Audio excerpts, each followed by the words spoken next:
Melanjutkan bahasan kita kitab Minhajul Muslim dan kita melanjutkan adab terhadap sesama makhluk, secara khusus adab suami istri. Dan kita akan masuk pada pagi ini, semoga Allah berkahi, adalah hak-hak istri terhadap suami. Jadi ibu-ibu boleh menuntut ini, tanda kutip, dengan cara yang santun kepada suaminya. Karena ini hak langsung dari Sang Pencipta Allah.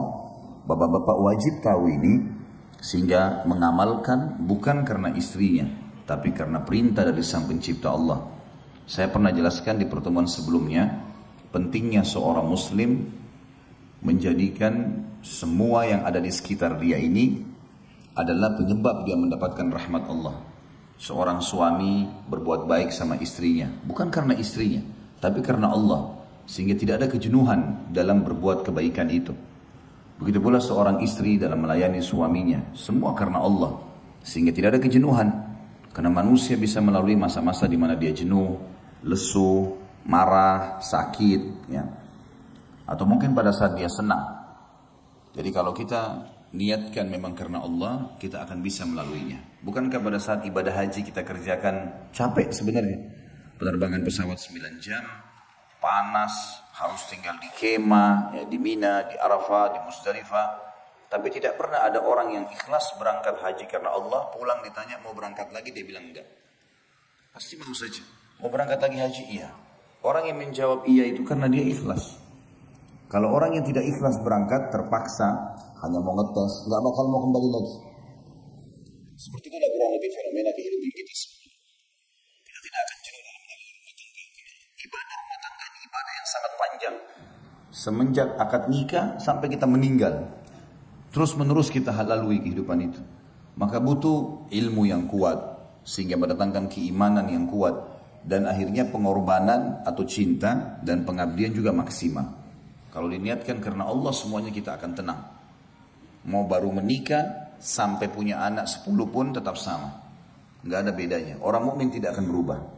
Bagaimana dia bermuamalah di hari pertama, di bulan pertama yang dikenal dengan bulan madunya, akan sama sampai dia meninggal dunia. Semua muamalah yang baik, santun, menasehati, meluruskan, berkorban, itu akan terjadi. Karena niatnya dari awal karena Allah. Tapi kalau karena disuruh oleh orang tua, karena kebetulan cuma punya rasa cenderung, ya. Apalagi yang bahaya itu orang kalau cenderung hanya karena fisik. Karena kapan fisik pasangannya berubah, udah mulai keriput, udah mulai ada ubannya, maka bisa berubah semuanya. Atau orang menikah hanya karena duit. Pada saat suaminya kaya, iya. Pada saat sudah bangkrut, ditinggal. Itu banyak terjadi. Atau maslahat-maslahat dunia yang lain.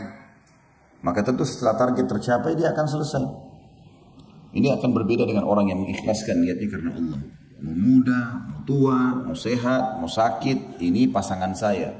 Peluang untuk mendapatkan surga darinya, selesai. Gak ada kata-kata jenuh, gak ada bosan. Ummu Salamah radhiyallahu anha, istri Nabi SAW, orang yang sangat tua. Saking tuanya sudah gak bisa layani Nabi SAW lagi biologis. Hibahkan malamnya buat Aisyah radhiyallahu anhum ajma'in. Jadi Nabi SAW bertahan. Bukan berarti karena sudah tua tidak bisa layani biologis selalu ditinggal. Udahlah, nggak apa-apa. Ya, bisa nikah dengan yang lain. Siapa yang tidak suka dengan Nabi SAW? Tapi beliau menggambarkan rumah tangga itu.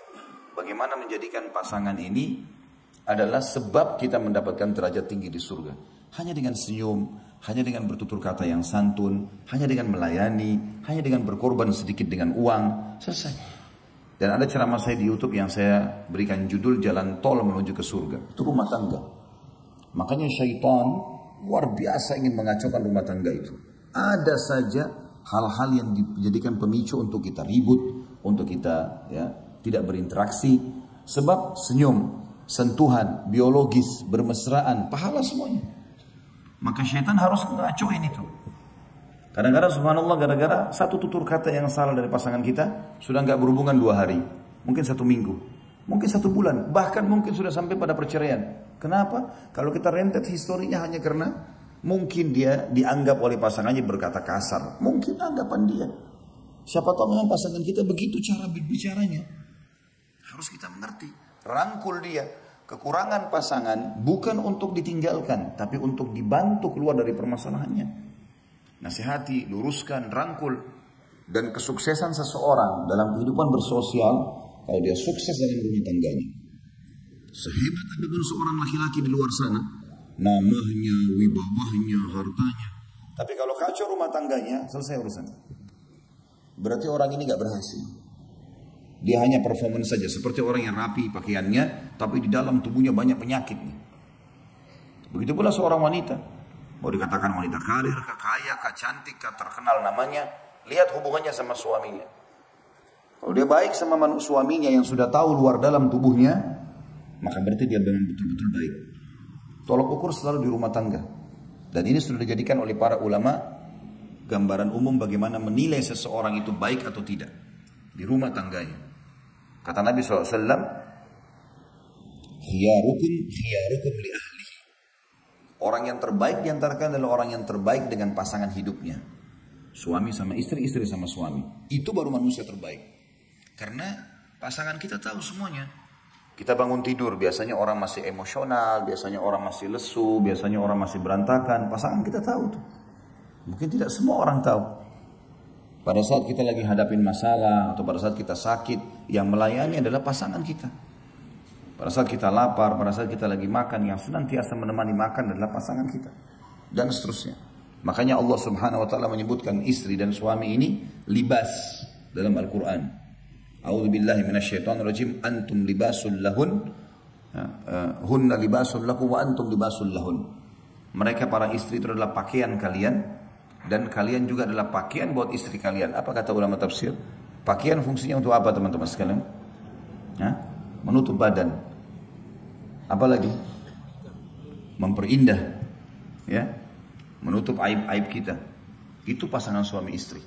Jadi kalau ada suami istri yang saling membongkar aib ini, tidak layak jadi pasangan ini. Dia harus tahu titik luka di badan kita pun yang tahu istri kita, yang tahu suami kita. Orang lain nggak ada yang tahu. Jadi kan? Bahkan terkadang ada orang-orang yang luar biasa kalau memahami poin ini, bukan cuma hal-hal yang kecil hanya sekedar titik di badan. Ada seseorang mungkin yang bersedia untuk khidmah dengan pasangannya. Seorang dosen kami di Madinah, Dr. Saleh Suhaimi, semoga Allah jaga beliau. Salah satu staf pengajar di Masjid Nabawi. Kebetulan salah satu istri beliau adalah orang kita dan pernah belajar dengan saya, seorang akhwat. Waktu beliau minta dicarikan jodoh, saya sampaikan ternyata ada yang mendaftar dan akhirnya jadi istrinya. Masya Allah sekarang sudah sampai 15 tahunan, sudah punya anak dan sudah warga negara sana kalau saya tidak salah di Madinah.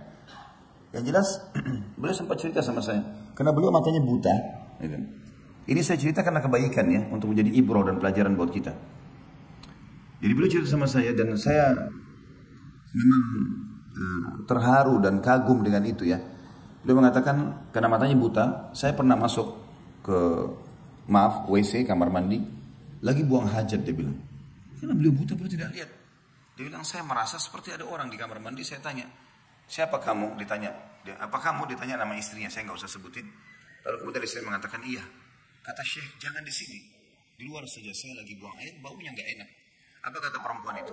Kata Syekhnya, ini gara-gara kata-kata ini saya makin menghormati dia, saya makin mencintai dia. Dia bilang, sudah tradisi suku kami di Indonesia, itu kalau suami buang air besar dibersihin, dia yang bersihin.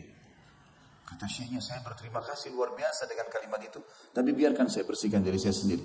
Setelah dia bersihkan, Syekhnya keluar lalu berbicara mengatakan, saya belum pernah menemukan ada istri walaupun beliau poligami yang memiliki niat seperti kamu. Luar biasa kebaikannya. Jadi ada orang sampai pada tingkat khidmah pada pasangan itu udah melampaui rata-rata yang apa yang dibayangkan oleh umumnya orang, atau bahkan tidak dibayangkan. Jadi memang pasangan suami istri itu adalah hal yang luar biasa. Saya sudah pernah jelaskan teman-teman sekalian. Kalau orang tua kita meninggal, laki-laki, misalnya kita laki-laki di sini, ibunya meninggal, ya.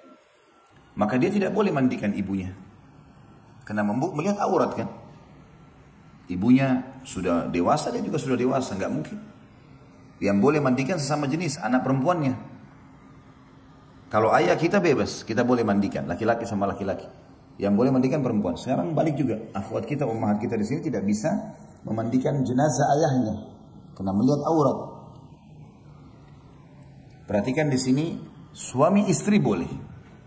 Sesuai dengan sabda Nabi SAW kepada Aisyah, wahai Aisyah, kalau seandainya kau meninggal duluan, aku akan memandikan dan mengurus jenazahmu. Karena sudah bebas untuk melihat aurat. Kita tahu juga anak-anak kita kalau sudah sindut tamyiz, umur 10 tahun, nggak boleh lagi kita mandiin. Laki-laki sini nggak boleh mandiin anak perempuannya atau lihat badannya walaupun belum balik. Ibu-ibu juga begitu pada anak laki-lakinya, 10 tahun sudah nggak boleh. Dan umumnya Allah sudah buat mereka punya rasa malu. Biasanya kalau kita mau lihat, enggak, dia nggak mau tutup pintu segala macam, itu bagus, positif, nggak ada masalah. Tapi yang kita ingin titik beratkan adalah suami istri berlaku pada mereka segala sesuatunya. Yang selama ini badan kita selalu kalau masuk kamar mandi tutup, yang selama ini kita kalau mau keluar selalu tutup dengan kain, mereka bisa mengetahuinya atau pasangan kita bisa mengetahui. Jadi perlu difahami poin ini teman-teman sekalian. Ya. Rumah tangga itu adalah Allah memang menjadikannya sebagai tanda kutip pabrik manusia dan saatnya di situ kita melampiaskan syahwat kita yang halal dan menikmati semua jenis kalimat, kata-kata, semua tatapan mata, semua ucapan, semua sentuhan bibir, semua sentuhan tangan, segala sesuatunya. Maka harusnya kita paham poin ini. Pasangan kita diberikan hak oleh Sang Pencipta Allah dan kita harus penuhi. Kita sekarang bicara tentang haknya istri. Laki-laki di sini harus paham dan berikan itu karena Allah. Ibu-ibu juga bisa menuntut karena Allah tuntutannya, tentu dengan cara yang baik. Yang pertama adalah disebutkan oleh Syekh Abu Bakar rahimahullah, diperlakukan secara patut. Yang dimaksud secara patut adalah sebaik mungkin, semaksimal mungkin. Seorang suami bertutur kata yang baik, memerintah dengan cara baik, mengingatkan dengan cara baik. Boleh tegas, tidak boleh keras. Boleh tegas, saya nggak suka ini, jangan diulangi. Tapi nggak boleh keras. Keras itu mencaci maki, ya, memukul, itu nggak ada dalam Islam sama sekali. Orang mukmin tidak akan melakukan itu. Nggak ada laki-laki mukmin itu main tampar, main tonjok, main tendang, itu semua manusia dari mana ini? Ya? Dari hutan rimba kali masuk, ya. Dari mana ini? Tonjok-tonjokan dengan istri. Bukan istri lawan antum itu. Hah? Itu lakukan di sana di kancah peperangan. Musuh saja kalau sudah menyerang nggak boleh ditonjok. Hah? Ditawan, apalagi istri. Ya. Baik lisannya putus dengan pasangannya. Seperti di Saudi kita kalau keluar semua perempuan berhijab.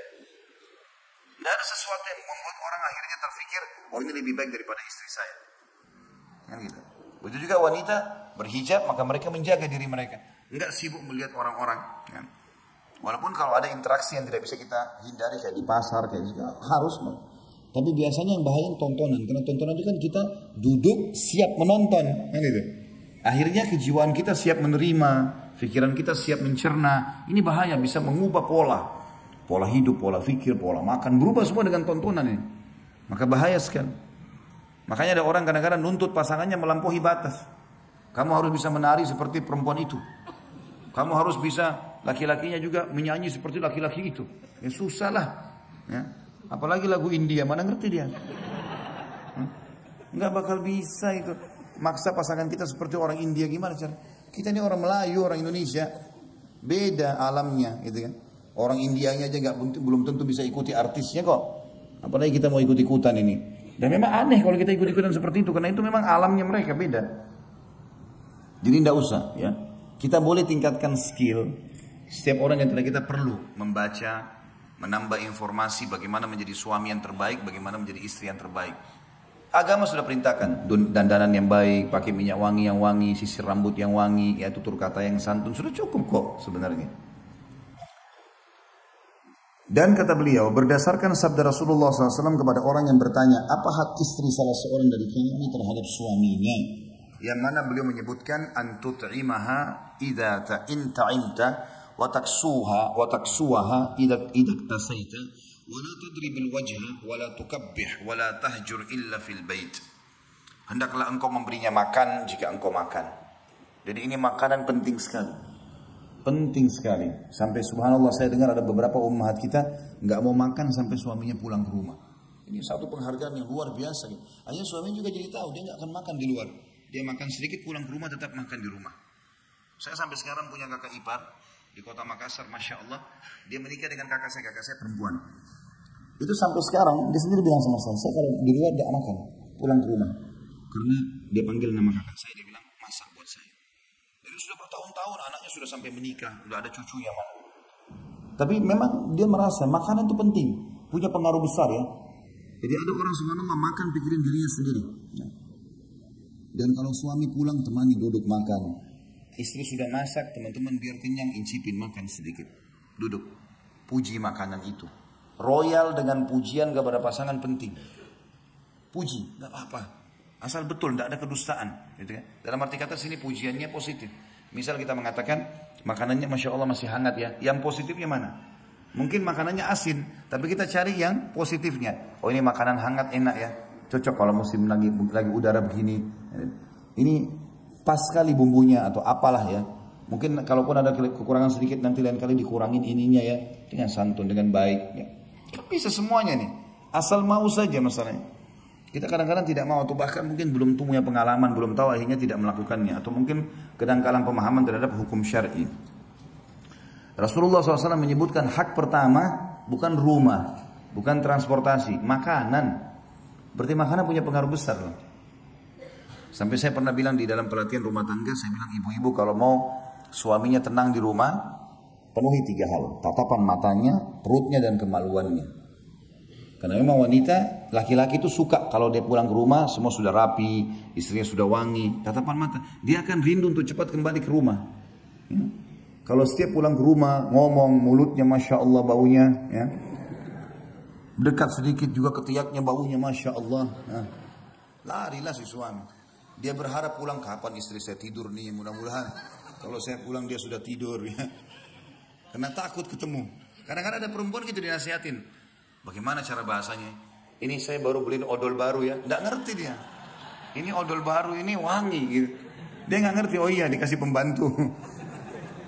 Atau dia taruh saja dia nggak pakai. Ini harus peka memahami masalah-masalah seperti ini. Sensitif sekali. Baiklah, masalah makanan penting.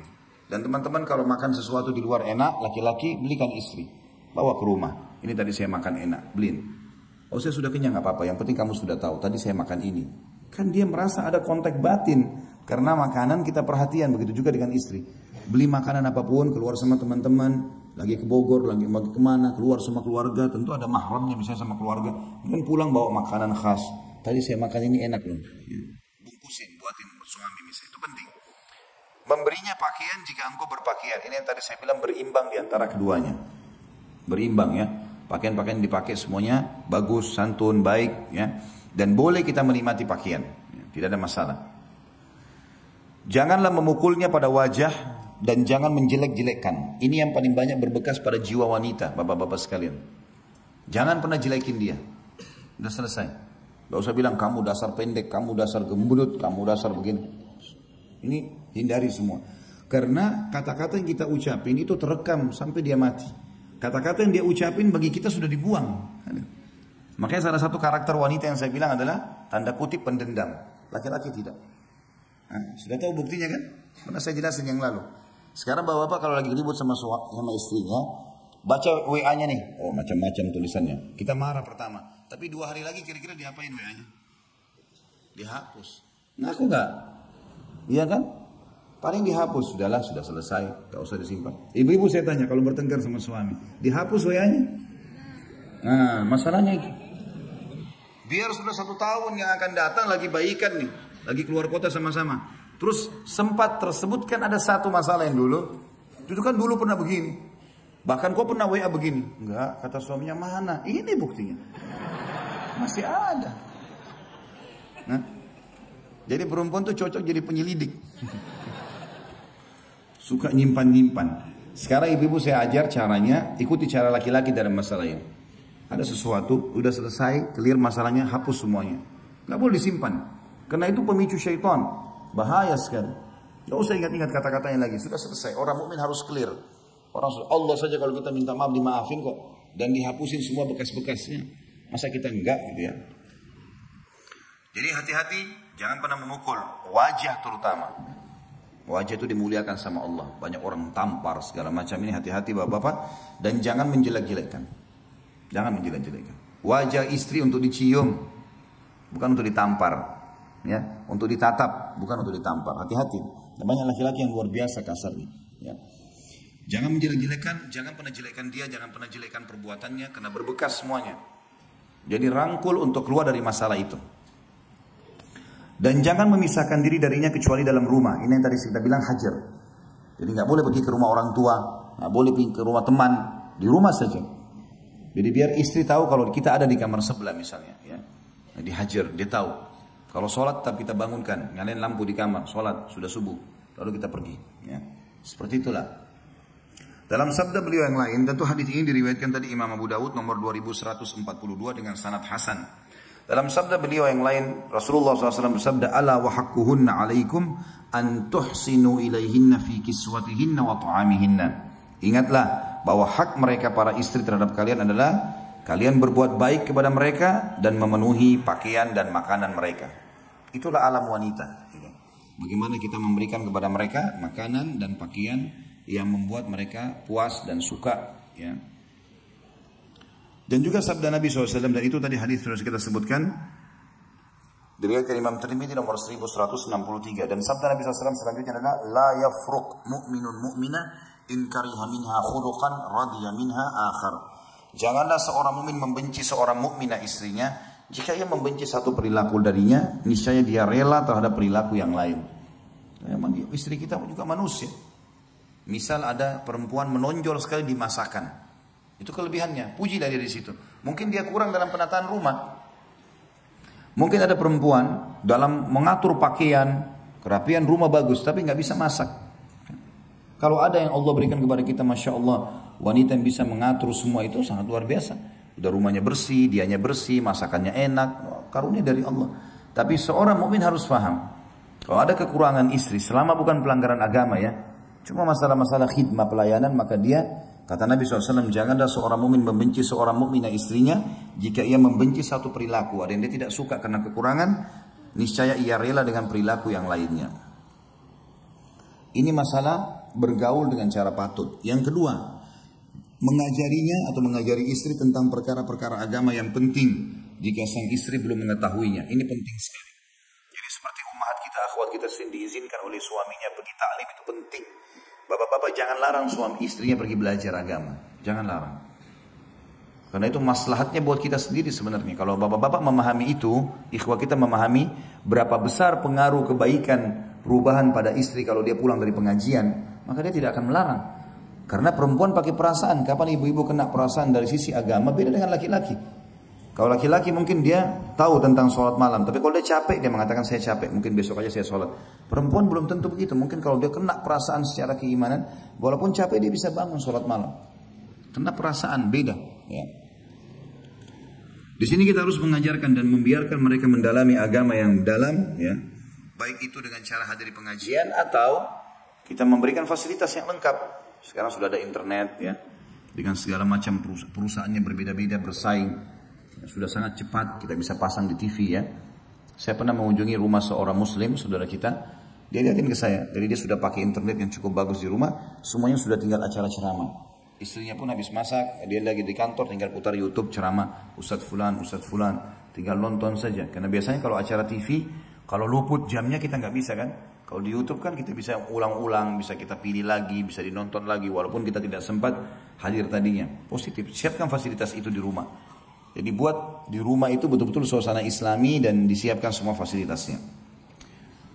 Atau mengizinkannya untuk menghadiri majelis-majelis taklim untuk belajar karena kebutuhannya untuk mempelajari agamanya dan mensucikan jiwanya lebih besar daripada kebutuhannya terhadap makanan dan minuman yang juga wajib dipenuhi. Sebagaimana firman Allah Subhanahu wa taala dalam surat Tahrim ayat 6. A'udzu billahi minasyaitonir rajim. Ya ayyuhalladzina amanu qu anfusakum wa ahlikum nar. Al-ayat. Hai orang beriman, pelihara dirimu dan keluargamu dari api neraka. Maksudnya buat dia faham agama supaya dia tidak berbuat hal-hal yang berbau agama. Saya sedih kalau melihat atau mendengar sebagian akhwat kita atau umat kita mengeluh, ya kadang-kadang kami mau pergi ta'lim dilarang oleh suami. Sayang sekali. Dia tidak paham kalau suaminya tahu bagaimana pengaruh secara kejiwaan karena hadir di pengajian itu luar biasa. Dia akan lebih santun dengan suaminya, dia akan lebih khidmah, dia akan lebih takut kepada Allah dalam hak-haknya, itu akan tertanamkan, ya.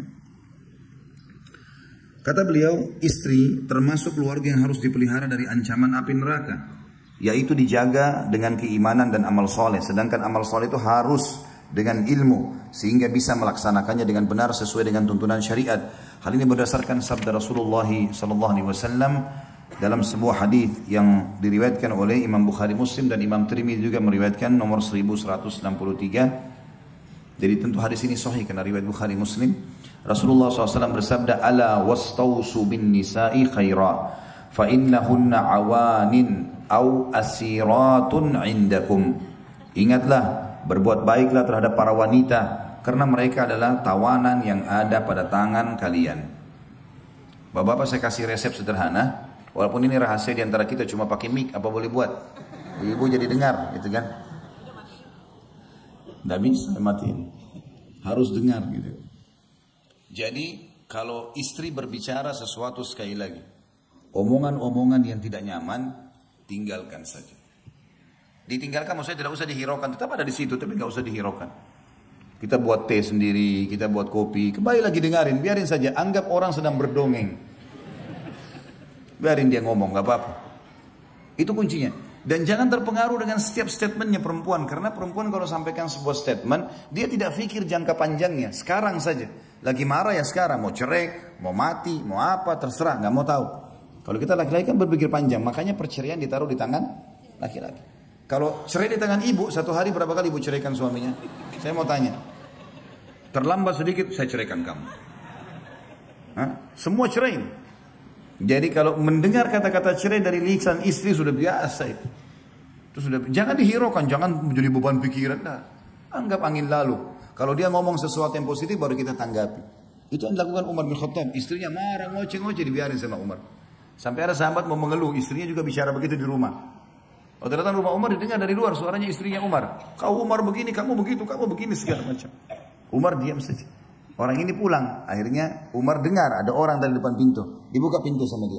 Dikejar orang itu. Kenapa kau pulang? Amir, masalah kita sama. Di rumah istri saya banyak ngomel-ngomel. Di sini juga Anda diomelin gitu. Dia bilang perempuan.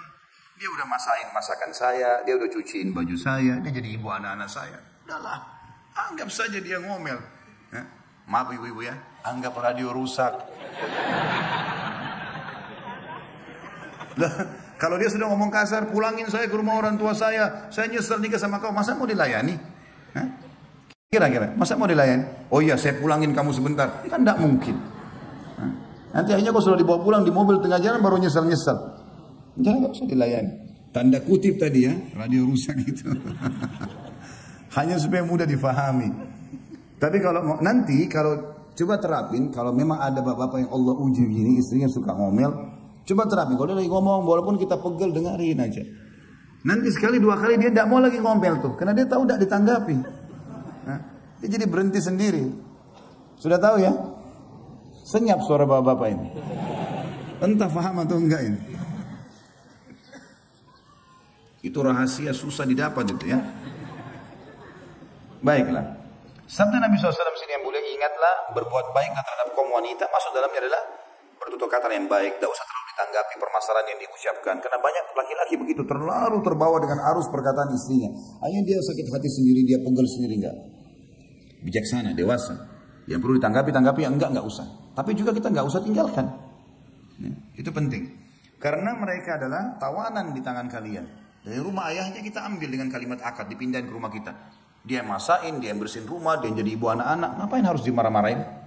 Nggak perlu. Kita biarin aja.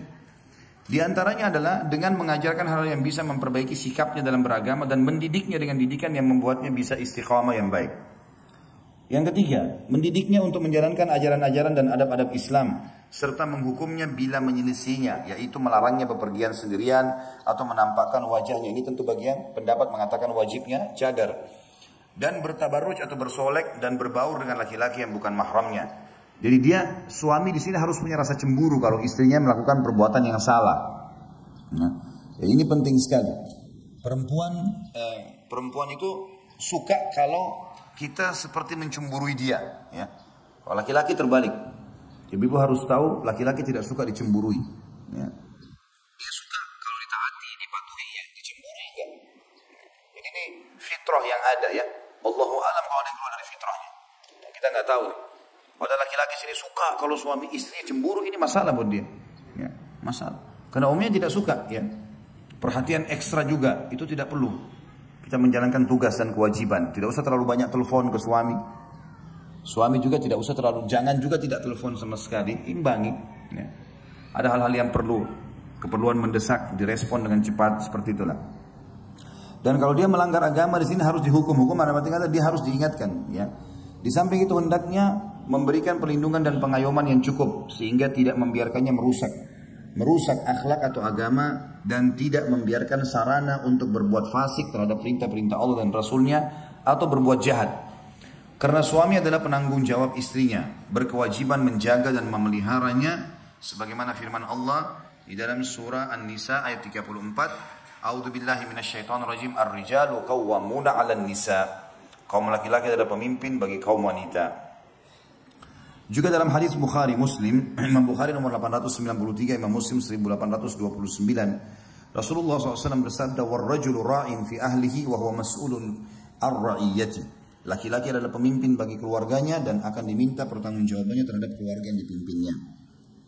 Jadi kita bertanggung jawab terhadap pelanggaran-pelanggaran istri juga. Jadi kalau ada istri tidak pakai hijab, dia tidak sholat, suaminya bertanggung jawab itu. Beda kalau sebaliknya ya.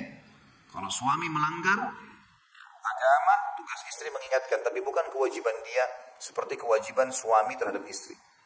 Karena posisi suami pada istri sama dengan posisi orang tua pada anak. Salah anaknya maka dia bertanggung jawab, salah istri dia bertanggung jawab. Ya, dan tidak terjadi hal yang sama bagi perempuan. Jadi misalnya kalau suaminya melakukan hal yang salah di luar sana, dia dengar, dia nasihat, dia boleh nasihat, tapi dia tidak tanggung jawab.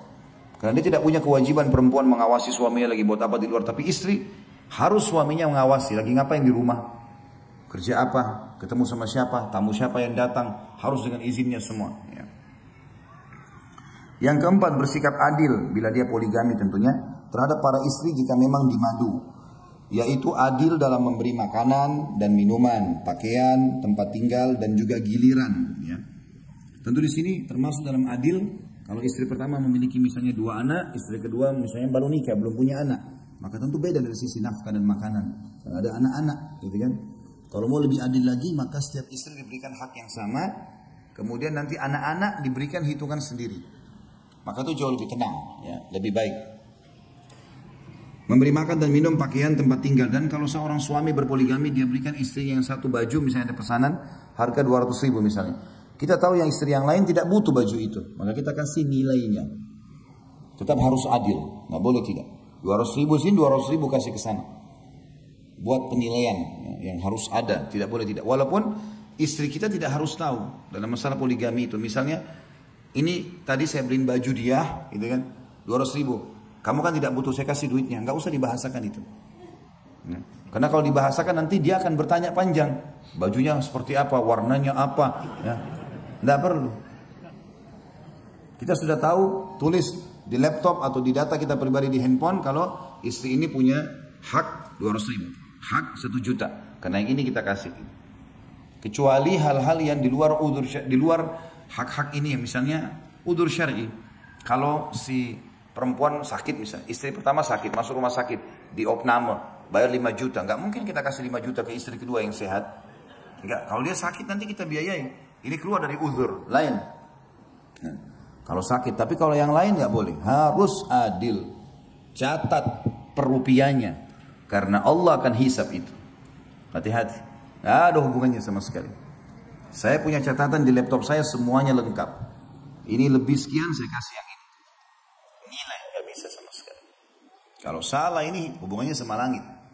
Bukan sama mereka-mereka ini. Perempuan gampang kalau mau dikelabui. Bisa saja orang bohong. Tapi sama Allah nggak bisa. Hati-hati. Allah bisa tarik fasilitas yang Allah berikan kepada kita justru karena kita melanggar hukum dengannya. Jadi jangan main-main soal ini. Harus di sini adil. Karena poin keempat bicara masalah itu ya. Dalam masalah giliran adalah mabit, hak mabit, dan ini tergantung bagaimana seseorang itu bernegosiasi kalau mabit. Nah, mabit masih bisa negosiasi. Misal saya datang 3 hari sekali atau saya bagi setiap hari satu. Normalnya sehari masing-masing. Kalau tidak, misalnya karena kesibukan atau beda kota, maka bisa negosiasi. Saya bisa datang waktunya sekian kali. Kalau dia mengatakan baiklah nggak masalah, si istri bertanazul namanya ya, memberikan haknya, tidak apa-apa datang misalnya seminggu sekali atau 2 minggu sekali atau 3 itu nggak ada masalah. Tergantung kesepakatan. Kalau itu disepakati khusus untuk masalah mabit. Tapi kalau nafkah nggak boleh sama sekali. Dari sisi harta tadi harus sama. Dikatakan tidak berat sebelah dalam hal-hal tersebut atau curang ataupun aniaya. Karena Allah yang Maha Suci dan Maha Tinggi telah mengharamkannya. Sebagaimana firman-Nya dalam surah An-Nisa ayat 3, A'udzubillahi minasyaitonir rajim, fa in khiftum alla ta'dilu fawahidatan aw ma malakat aymanukum. Kemudian jika kalian takut tidak dapat berlaku adil, maka kawinilah seorang saja atau budak-budak yang kalian miliki. Maksudnya harta rampasan perang, kalau ada, kalau kita tidak bisa nikahi orang-orang yang bebas, maka nikahilah tawanan-tawanan perang itu dan diajak masuk Islam. Ya, seperti itulah yang dimaksud, supaya biasanya sisi maharnya lebih murah, pola hidup lebih sederhana, karena dia ingin diselamatkan dari keterbudakan itu. Rasulullah SAW telah berwasiat untuk berbuat baik terhadap istri sebagaimana sabda beliau di dalam hadis At-Tabarani dengan isnad hasan riwayat Tirmidzi 3895, khairukum li ahlihi wa ana khairukum li ahli. Sebaik-baik kalian adalah orang yang paling baik terhadap istrinya. Ini tolok ukur suksesnya seorang laki-laki. Setinggi apapun jabatan dia, ya sebanyak apapun titelnya, setampan apapun dia, lihat hubungannya sama istrinya. Baik sama istrinya, tanya istrinya baik gak suami? Kalau baik dia bilang ya sudah, gitu kan. Dan kata Nabi SAW, aku adalah orang yang paling baik di antara kalian terhadap istrinya. Artinya contohi aku dalam bermuamalah, maka kalian akan dapat yang terbaik. Karena kita kalau contohi orang yang baik, kita akan, apa akibat buat dia akan kena akibat buat kita. Kita kalau contohi orang buruk, apa akibat buat dia, akibat buat kita juga. Ya, gitu. Orang kalau rajin ke masjid, sholat, orang baik, jujur, akibatnya apa dia? Namanya harum. Kita kalau ikuti sama kan akibatnya. Pencuri teman kita, pembohong kita ikutin, akibatnya dia apa? Dibenci orang, kita juga akan dapat akibat yang sama. Yang kelima, tidak menyebar rahasianya. Ini penting sekali. Nggak boleh kita sebar rahasia teman-teman sekalian. Dan tidak menyebut-nyebut aib yang ada padanya. Ini yang luput banyak orang-orang kita di Indonesia. Luar biasa gitu. Sampai suaminya atau istrinya itu semua orang tahu siapa dia. Diceritakan segala satu keburukannya. Jangan. Walaupun sudah cerai, teman-teman sekalian nggak boleh ceritain aib orang. Nggak boleh. Orang umum saja nggak boleh kita ceritain aibnya, apalagi pasangan kita. Jangan. Ada orang dia jengkel karena salah satu perilaku atau dia tidak cocok, kemudian dia sebarkan sana sini. Itu tidak boleh. Tidak menyebarkan rahasia dan tidak menyebut-nyebut aib yang ada padanya. Karena suami adalah kepercayaannya dan yang dituntut untuk menjaga dan melindunginya. Hanya berdasarkan sabda Rasulullah SAW, Inna min asyarrin nasi indallahi manzilatan yawmal qiyamah, ar-rajulu yufdi ila imra'atihi wa tufdi ilaihi thumma yanshuru sirraha.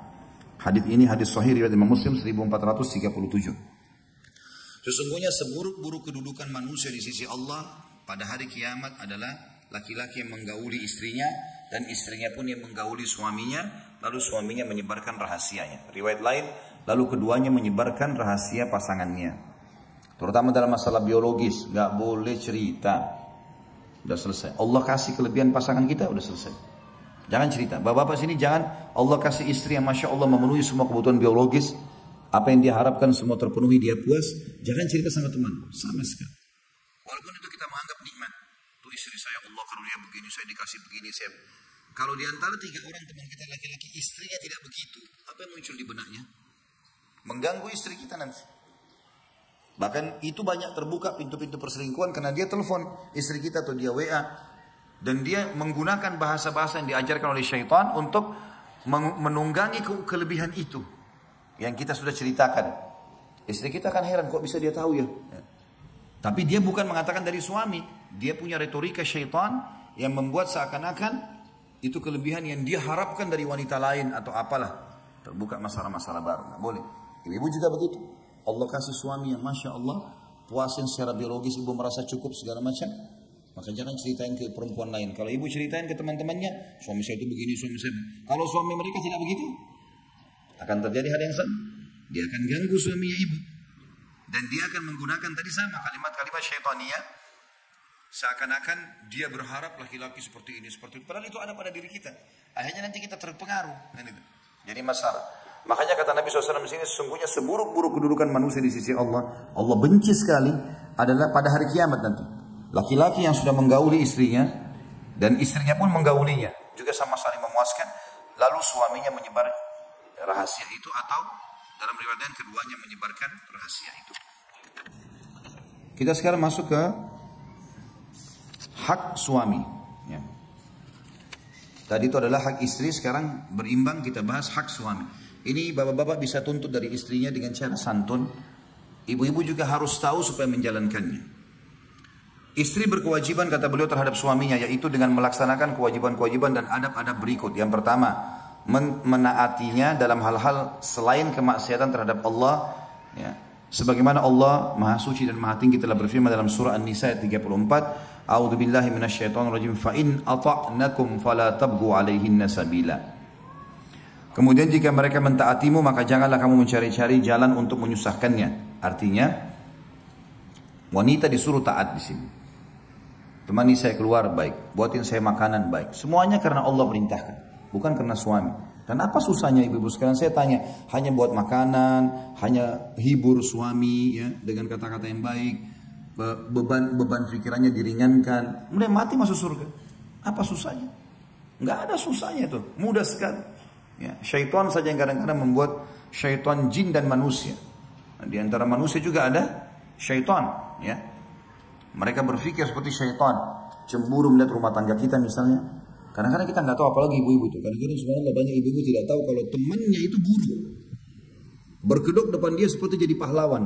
Kapan ada nasihat dari teman suruh cerai itu buruk, nggak boleh didengar ini. Berarti ini bukan teman. Kecuali memang dasarnya suami kita suka mukul, pemabuk, lain. Kalau hanya masalah-masalah kecil, lebih baik kamu cerai. Nanti dapat laki-laki yang lebih baik. Ini sudah teman tidak benar ini.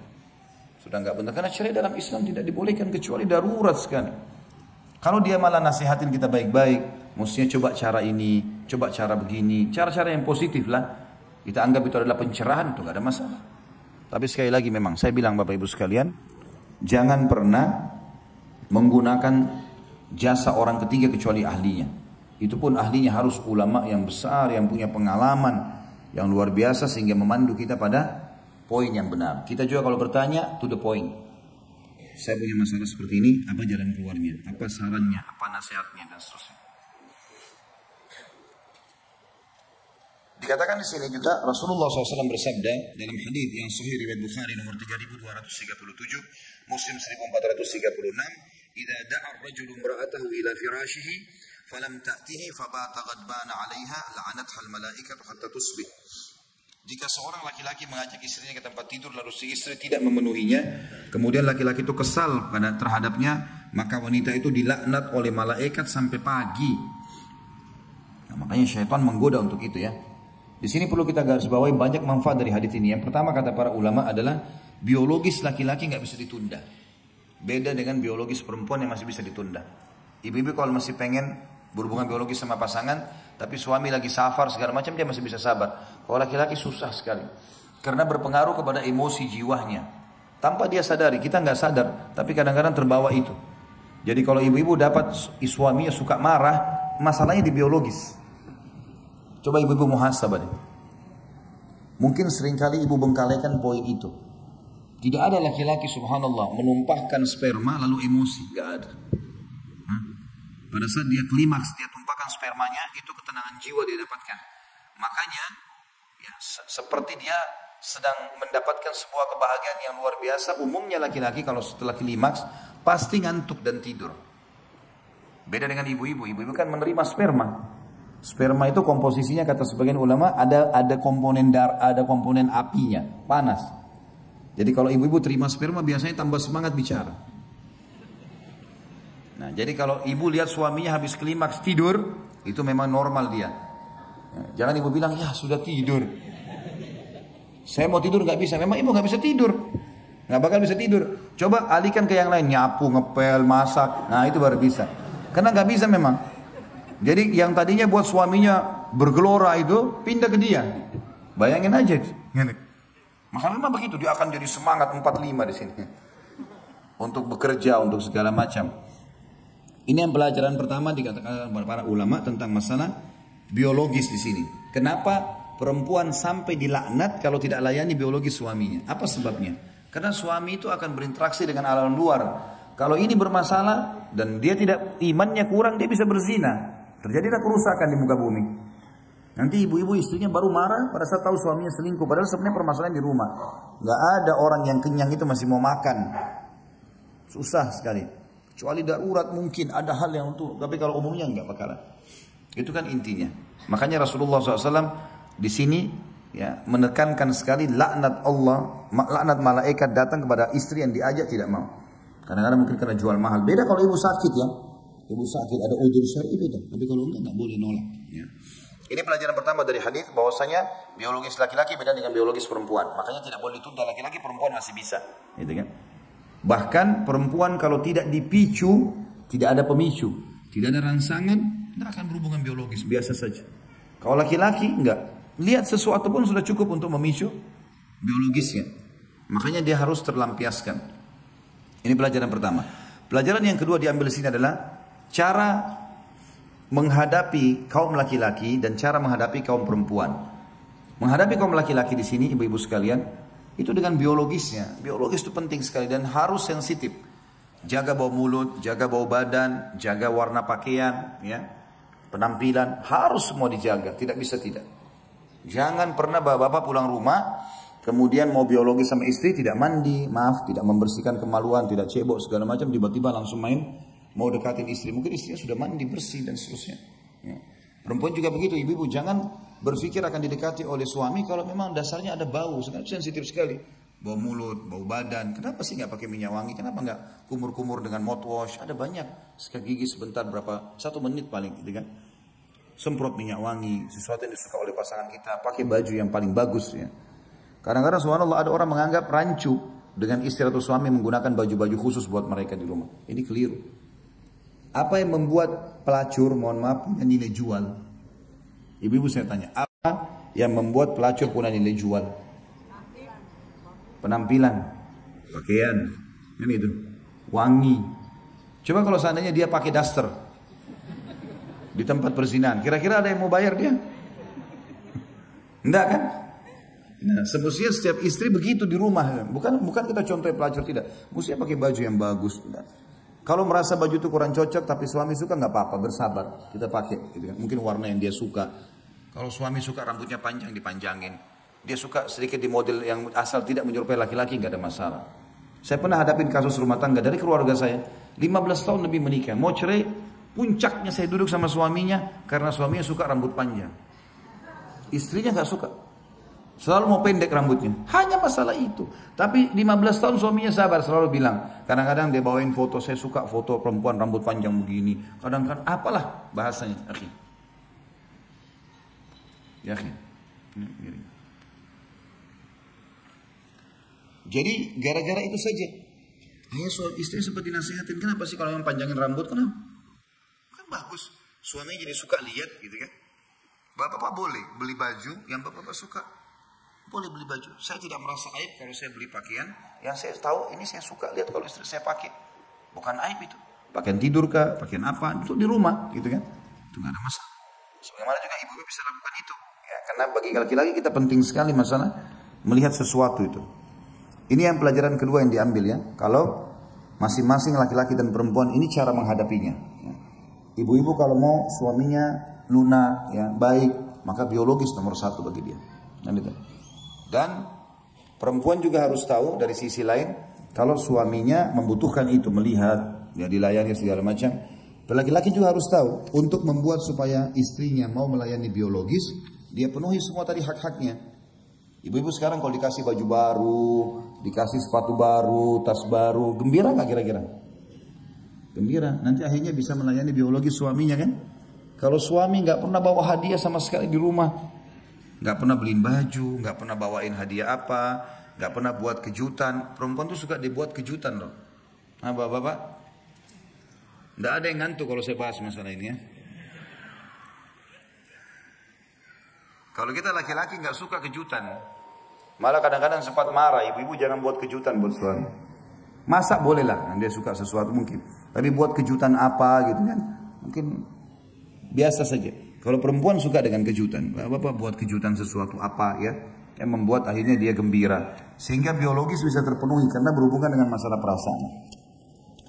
Juga di sabda lainnya beliau SAW bersabda dalam hadis yang sahih diriwayatkan Abu Daud nomor 2140 dan Hakim meriwayatkan nomor 2206 dan disahihkan oleh Tirmidzi di nomor 1159. Rasulullah SAW bersabda, "Lau kuntu amiran ahadan an yasjuda li ahadin la amartu al-mar'ata an tasjuda li zawjiha." Jadi hadis ini ada sebabnya sebenarnya ya. Pada saat Muadz bin Jabal radhiyallahu anhu kembali dari Yaman ke Madinah, tiba-tiba beliau sujud di bawah kaki Nabi SAW. Lalu kata Nabi SAW, apa ini Muadz? Berdirilah. Kata Muadz radhiyallahu anhu, ya Rasulullah, saya di Yaman melihat kalau orang-orang menghormati pimpinan mereka, maka mereka sujud di kakinya. Dan saya anggap anda orang paling layak untuk saya sujudi. Maka saya sujud kepada anda. Kata Nabi SAW, tidak.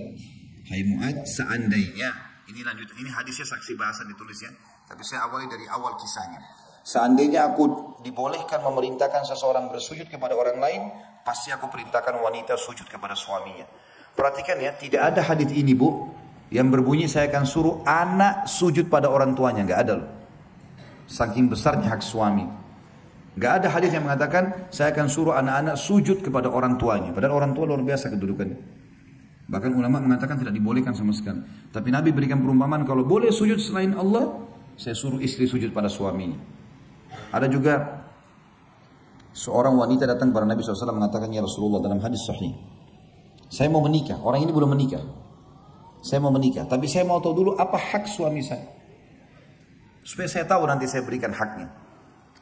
Kata Nabi SAW, kalau dada suamimu luka dan bernanah, lalu kamu bersihkan dengan lidahmu, bukan dengan kain, maka kau masih belum bisa memberikan haknya. Aisyah mengatakan radhiyallahu anha, hai para wanita, kalau kalian tahu hak-hak suami kalian dari Allah, maka kalian akan mengambil debu kaki mereka diletakkan di pipi kalian. Karena suami orang asing, bukan ayah kita, bukan kakak kita, tiba-tiba semua makanan, pakaian, tempat tinggal harus dipenuhi sama dia. Kadang-kadang bahkan ada, mohon maaf saya bahasakan ibu-ibu sekalian, ada istri yang tidak santun. Udah minta uang bulanan, marah-marah lagi. Hasil keringatnya orang diminta, marah-marah. Gimana? Tapi karunia Allah berikan kedewasaan dalam hati manusia.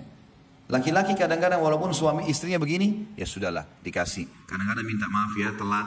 Padahal sebenarnya hasil keringatnya. Ya. Kalau mau dipikir siapa orang ini, enak bener. Saya yang banting tulang setengah mati. Kadang-kadang dihukum kalau telat. Ya.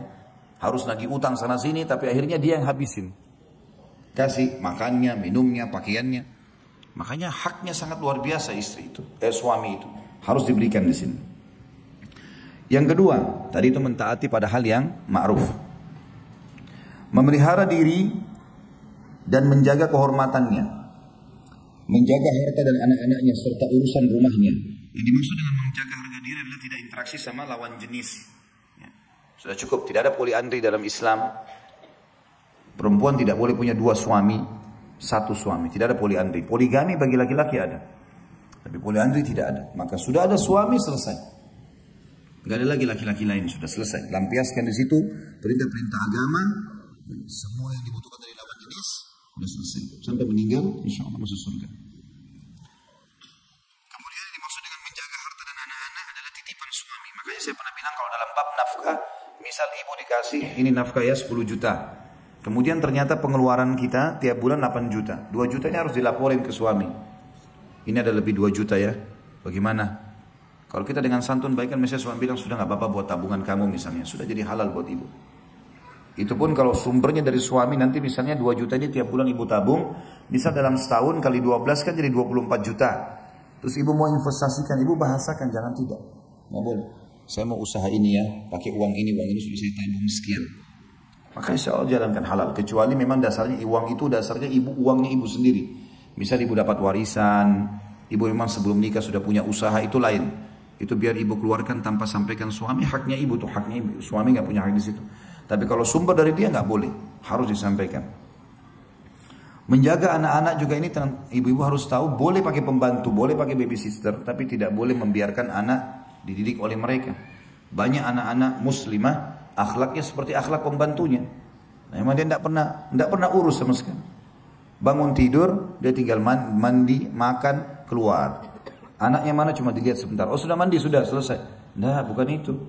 Duduk, ajarin kalimat-kalimat yang baik. Duduk, ya, ajarkan agama.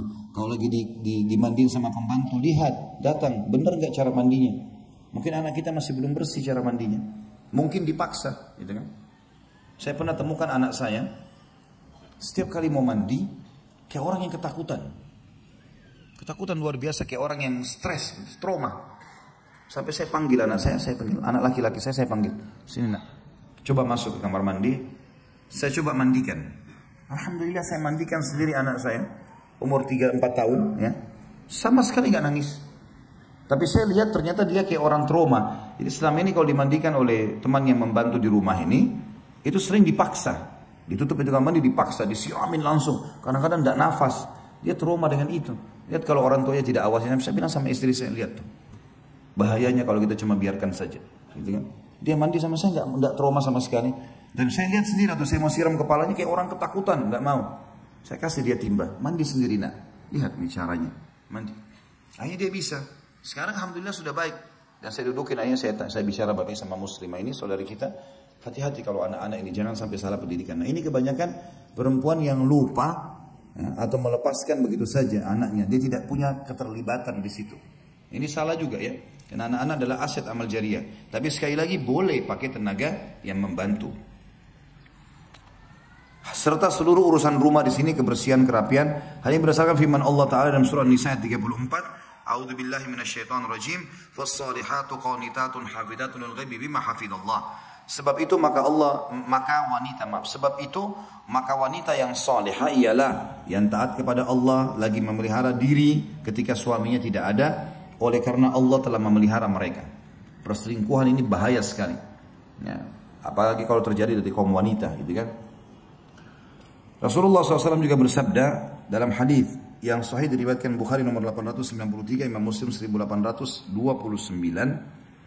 wal mar'atu ra'iyatun ala baiti zawjiha wa waladihi, dan wanita adalah pemimpin di rumah suaminya, maksudnya bertanggung jawab terhadap rumah suaminya dan anak-anaknya. Juga sabda Nabi SAW di dalam hadis yang diriwayatkan Tirmidzi nomor 1163, fahaqquhum 'alaihinna alla yuti'na furushakum man takrahuna wa la ya'dhanna fi buyutikum liman takrahun. Maka hak kalian terhadap para istri kalian adalah agar tidak mengizinkan orang yang tidak kalian sukai meniduri tempat tidur kalian, dan tidak mengizinkan orang yang tidak kalian sukai masuk ke dalam rumah kalian. Tentu semua laki-laki yang berusaha berinteraksi sama istri kita yang bukan mahram, tentu kita tidak senang. Otomatis seperti itu larangan mutlak. Ya. Karena bagaimana seorang istri, ranjangnya suami yang beli, lemarinya, listrik rumahnya, suaminya yang baik, lalu dia masukkan laki-laki lain di situ. Dari mana adab dan tata keramanya ini? Tidak mungkin. Ya. Haram dalam Islam itu. Ataupun dia berselingkuh di luar, nggak mungkin. Ya. Dan ini was-was syaitan, kadang-kadang membuat sebagian wanita dikuasai syaitan. Karena sebenarnya suaminya sudah bisa penuhi dia. Sama halnya kalau suami punya kekurangan dalam masalah biologis, misalnya ejakulasi dini dalam masalah biologis, kita bisa terapi kok itu, kita bisa bantu suami, kita bisa membantunya, gitu kan, supaya pikiran dia tidak berfokus ke situ. Dan itu bisa saja kita lakukan. Ya. Itu ada untuk tata cara sendiri dan bisa konsultasi sama teman-teman medis dalam masalah ini. Yang ketiga, tetap tinggal di rumah suaminya sehingga tidak keluar ke rumah kecuali dengan izin dan kerelaannya, yang disertai dengan menundukkan pandangan, merendahkan suara, menahan diri dari berbuat buruk, memelihara lisan dari perkataan kotor dan jorok, serta senantiasa memperlakukan kerabat suami dengan baik sebagaimana sikap suami terhadap mereka. Karena tidaklah seorang istri dianggap telah berbuat baik terhadap suaminya jika ia berbuat buruk terhadap orang tua dan kerabat suaminya. Allah berfirman di dalam surah Al-Ahzab ayat 33, A'udzu billahi minasyaitonir rajim, wa qarna fi buyutikunna wa la tabarrujna tabarrujal jahiliyatil ula. Al-ayat. Dan hendaklah kamu para wanita tetap di rumah kalian atau di rumahmu, dan janganlah kamu berhias dan bertingkah laku seperti orang jahiliyah dahulu. Orang jahiliyah itu di Mekah, kalau mereka di rumah mereka bajunya berantakan. Kalau mereka keluar rumah dandanannya luar biasa. Gitu.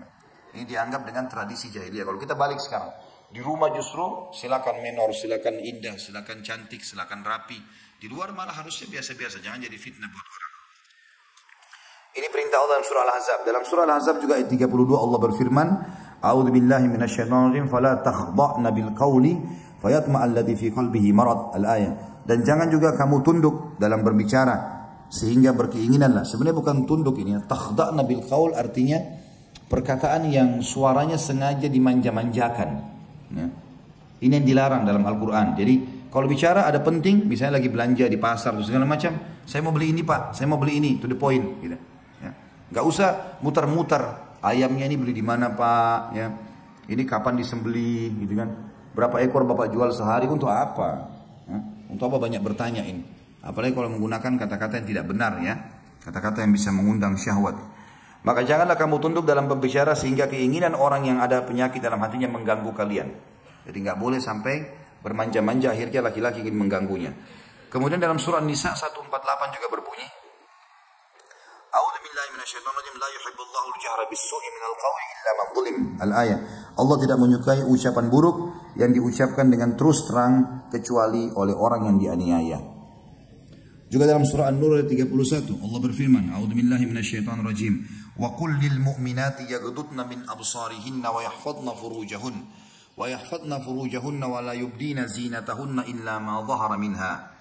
Katakanlah kepada wanita yang beriman, hendaklah mereka menahan pandangan mereka dan memelihara kemaluan mereka, dan janganlah mereka menampakkan perhiasan mereka kecuali yang biasa nampak darinya.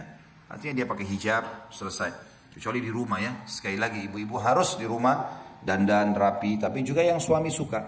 Kalau suami ibu bilang, saya lebih suka alami, nggak usah pakai kosmetik, ya sudah nggak apa-apa, jangan dipakai di depan dia, ya, terserah dia, gitu kan. Kalau dia suka yang begini nggak masalah, yang penting yang membuat dia nyaman itu sudah cukup. Karena memang dandanan ibu cuma boleh buat dia, yang lain tidak boleh, gitu kan. Kemudian Nabi SAW bersabda, khairun nisa'i allati idza nadarta ilaiha sarratka wa idza amartaha ata'atka wa idza ghibta anha hafizatka fi nafsiha wa malik. Hadis ini hadis sahih riwayat Tabarani. Sebaik-baik wanita atau istri adalah yang apabila engkau memandangnya maka ia membuatmu merasa senang. Tatapan matanya syahdu, lisannya santun, ya, rambutnya rapi, badannya wangi, itu semua yang dimaksud di sini.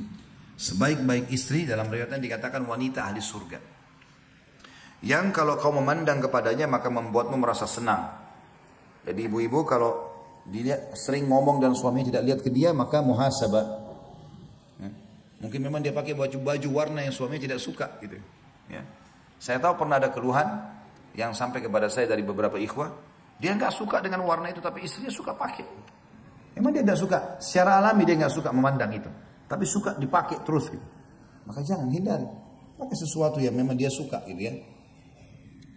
Apabila kau menyuruhnya, maka ia akan mematuhimu. Tentu pada hal-hal yang ma'ruf. Temani saya ya, buatin saya makan, iya semuanya. Ya. Dan apabila engkau tidak berada di sampingnya, lagi safar, maka ia memelihara hakmu pada dirinya dan hartanya. Dia tidak selingkuh. Juga sabda Nabi SAW dalam hadis yang lain, hadis riwayat Muslim nomor 442 dan Imam Ahmad 4641. Kalau perempuan itu boleh keluar, tapi keluarnya tidak boleh dandan-dandan, tidak boleh jadi fitnah bagi orang lain. Sebagaimana sabda Nabi SAW, la tamnau ima Allahi masajid Allah. Janganlah kalian wahai para suami melarang hamba-hamba Allah yang perempuan untuk mendatangi masjid-masjid Allah. Artinya mereka boleh keluar, tapi pada hal-hal yang ma'ruf ya, seperti ke majlis taklim begini, atau ke masjid lagi mau sholat tarawih misalnya di Ramadan nanti, atau apalah ya, yang kira-kira positif dia mesti silaturahim keluarganya, jangan dilarang, gak ada masalah. Tapi kita memberikan kaidah-kaidah syar'i. Ya. Jadi tidak boleh keluar dengan fitnah yang luar biasa. Yang ada perempuan kalau keluar luar biasa, semua mata memandang ke dia, sehingga ini mengganggu permasalahan kehidupan tatanan sosial pun terganggu dengan dia. Ya. Apalagi kalau dia memang dasarnya super sekali, ini bahaya. Ada perempuan juga terlalu super, semuanya orang diajak ngomong, tidak ada masalah gitu kan. Kita perlu tegur, jadi gini, ibu-ibu harus tahu ya, perempuan itu makin jarang bicara dan makin menata ya, perlu dia sampaikan, maka makin dihormati oleh laki-laki itu. Tapi kalau perempuan itu semuanya gampangan, gitu kan, maka oleh laki-laki dianggap remeh. Kalau ada perempuan belum nikah, suaminya tahu, calon suaminya tahu kalau dia ini orangnya bijak, ngomong kapan perlu ya, dia jaga wibawahnya. Kecuali kalau sudah nikah lain, maka pasti akan dihormati. Yang beda perempuan yang murahan segala macam bisa disentuh, diajak ngomong, omongannya juga murah sekali. Semuanya gambar sana sini, sama ini bilang iya, sama sana bilang iya.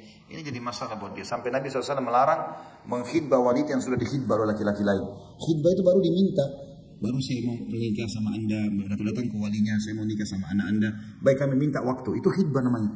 Selama belum dikasih jawaban iya atau enggak, maka berarti masa hidbah. Enggak boleh ada laki-laki lain. Sampai begitu Islam menata.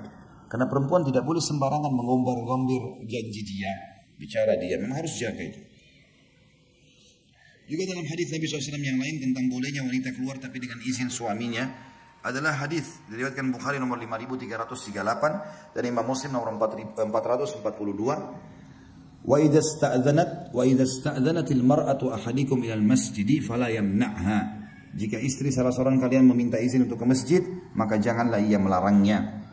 Juga dalam hadis yang lain dan penutupan bahasan kita, riwayat Imam Muslim nomor 442, Ahmad 5082, Abu Daud 568 dan Tirmidzi 570, Rasulullah SAW bersabda, "Idzanu lin-nisa'i bil-laili ilal masajid." Izinkanlah para wanita pergi ke masjid walaupun itu di malam hari. Jadi dibolehkan. Kalau selama ke masjid berarti baik. Sebagian ulama hadis mengatakan dimaksud dengan masjid adalah masjid secara umum. Memang dia mau datang untuk aktivitas masjid ya, pengajian, sholat, tidak ada masalah. Tapi kalau dia datang, masuk dalamnya juga kalau dia pergi kepada hal yang positif ya, silaturahim keluarga, ngumpul-ngumpul sama para wanita salihah di waktu tertentu, tentu tidak setiap saat, makanya juga masuk di dalamnya dianjurkan untuk dilakukan. Ya, Allahu a'lam. Sampai sini bahasan kita, silakan kalau ada yang mau bertanya dan tentu sesuai dengan tema. Masya Allah. La haula wa la quwwata illa billah. Saking banyaknya masalah dan orang yang bermasalah konsultasi sama dokter kejiwaan. Baiklah, jangan tersinggung ya, saya cuma bercanda tadi. 2 bulan kenal suami saya, disuruh menikah sama orang tua karena almarhum orang tua sangat mengerti agama. Saya sudah menikah 11 tahun. Dari awal menikah sampai sekarang saya selalu dianiaya lahir batin. KDRT, penghinaan, tidak ada nafkah batin dalam setahun kalau tidak diminta. Selalu selingkuh, berbohong, tidak berbuat. Apa ini? Soal apa ya? Tidak, mungkin terbuka soal keuangan ya. Misal gaji 40 juta tapi cuma bilang 10 juta. Sampai dia kongsi bangun usaha sama adiknya sampai 5 tahun sudah berjalan, saya tidak tahu sama sekali apakah dibagi hasilnya. Terakhir awal Januari kemarin suami menganiaya saya lagi hingga badan biru semua. Dan saya lapor polisi karena saya sangat sakit hati sekali. Bersambung. Baik. Tapi akhirnya saya lihat anak, apa ini?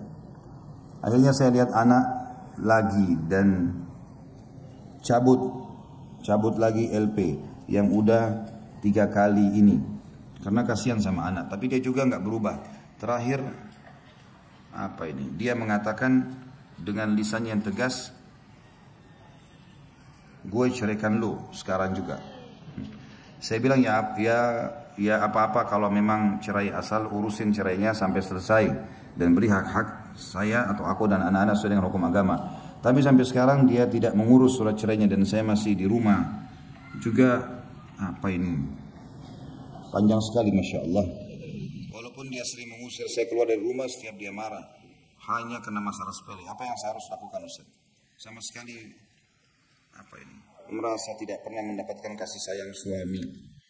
Pertama sekali tentu kalau posisi saya sedang ditanya, saya akan jawab sesuai dengan pertanyaan. Ibu kalau ada di sini yang direkayasa, dosa, jangan tunggangi fatwa. Itu dulu yang pertama.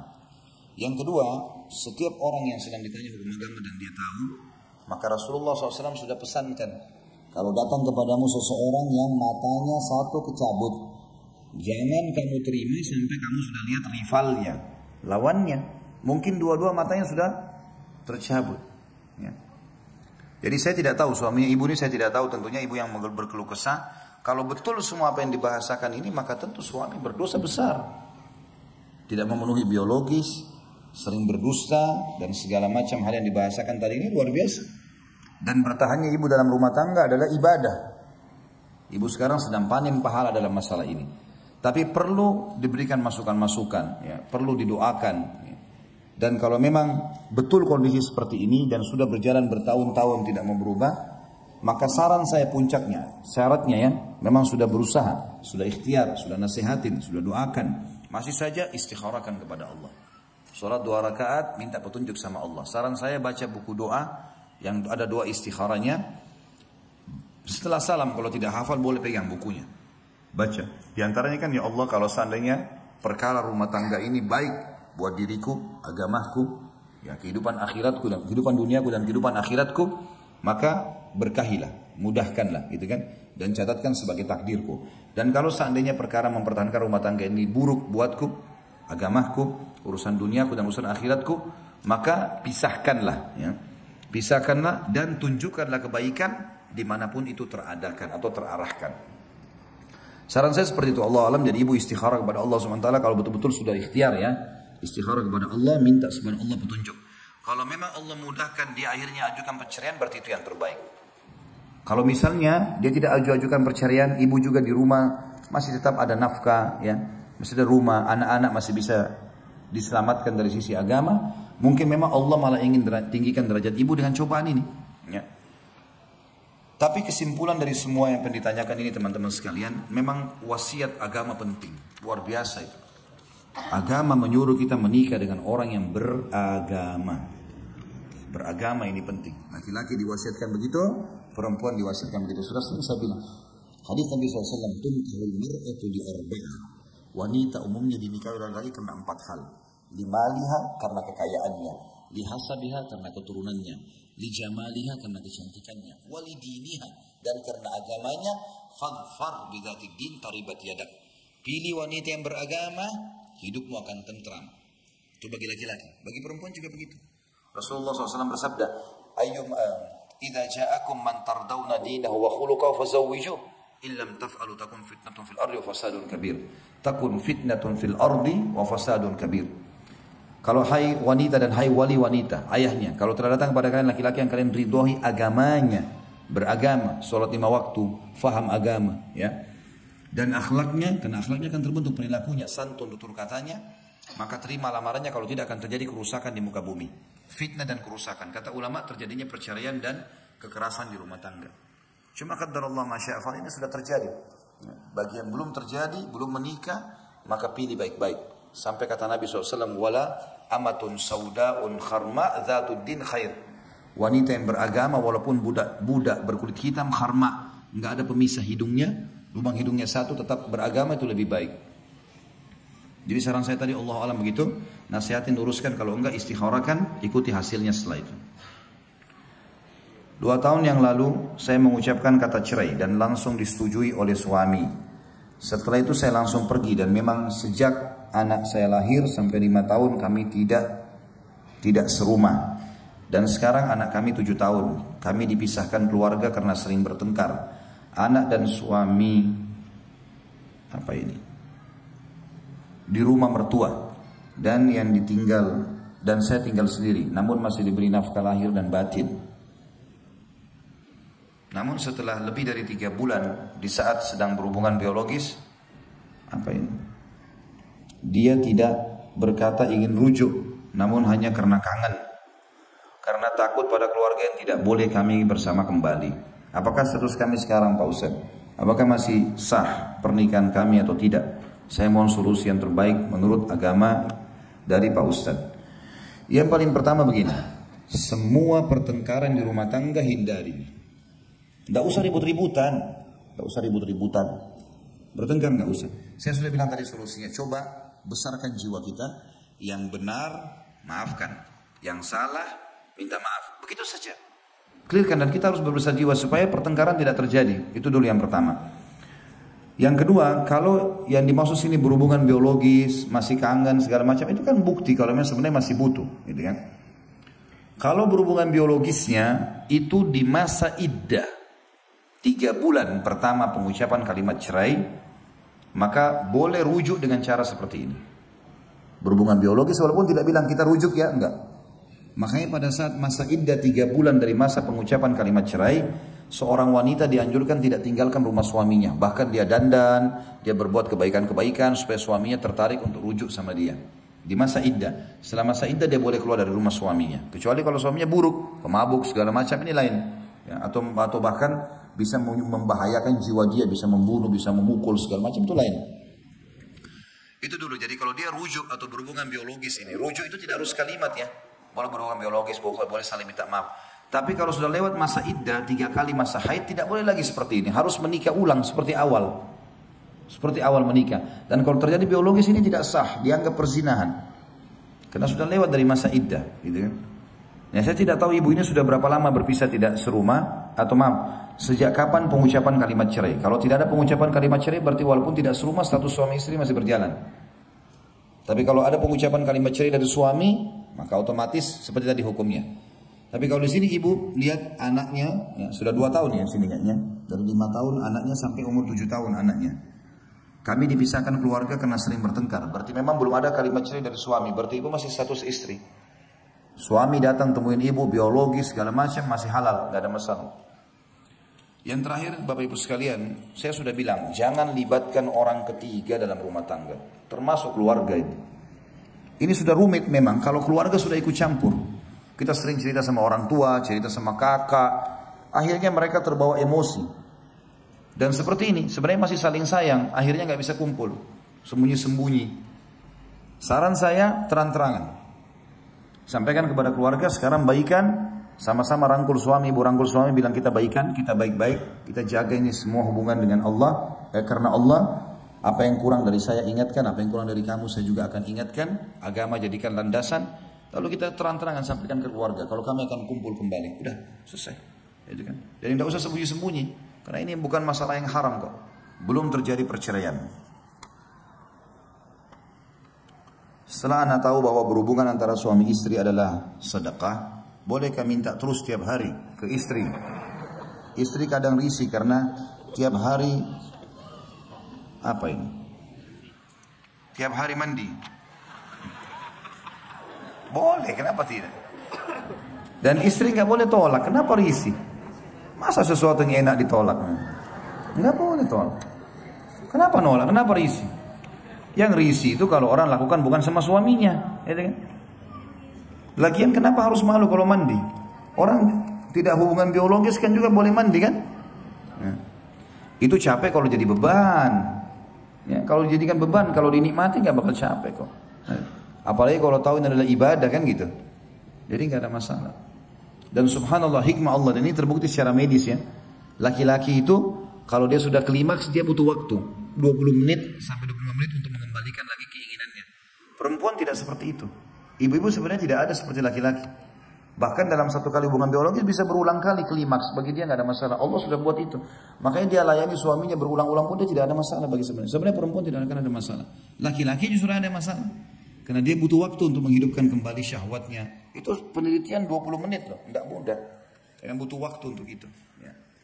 Jadi sekarang saya nggak usah malu untuk apa risih. Ya. Saya sedang hamil 2 bulan, anak kedua. Akhir-akhir ini saya selalu merasa kesal jika suami mendekati saya. Saya pun tidak mau memenuhi kebutuhan biologis suami. Orang tua saya mengatakan mungkin karena bawaan sedang hamil. Apakah saya berdosa, Ustaz? Ada saran saya di sini, resep buat ibu-ibu supaya tidak punya masalah kalau hamil. Mau nggak? Ya nenek-nenek sudah nggak mau memang. Saya tahu pasti nggak mau nenek-nenek. Jadi gini, kebanyakan orang itu dia selalu ngidam, mau mangga mudah lah, mau sop ayam yang ada di Lamongan, padahal dia di Jakarta, mau bubur Manado yang di Manado. Wah ini tidak mau lihat suami, nggak mau lihat cahaya. Tahu apa sebabnya ini? Ini sugesti diri. Jadi kadang-kadang waktu ibu masih gadis, ini saya bahasakan ke istri saya. Ini kadang-kadang waktu masih gadis, mungkin ibu kita sama teman-temannya lagi ngobrol. Saya kalau ngidam, nggak mau lihat suami saya. Kita nggak sadar sedang rekam itu sebenarnya. Saya nggak mau lihat cahaya. Saya pengen mangga ini, saya pengen begini. Akhirnya terekam itu, dan itu akhirnya pada saat hamil tanpa disadari jadi masalah. Gitu kan? Jadi ini semestinya bisa diobati secara kejiwaan. Walaupun kalau sudah muncul memang pengen sekali, tidak ada masalah. Boleh kita bahasakan ke suami. Ya. Dan ini harus dibahasakan baik-baik. Terutama kalau sensitif, seperti masalah biologis sensitif memang. Karena suami kadang-kadang tidak bisa mengerti masalah itu. Bukan karena dia ya. Karena kejiwaannya memang nggak bisa.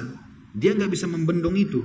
Masuk kepada pikiran, masuk kepada perasaan, masuk ke segala macam emosional gitu kan.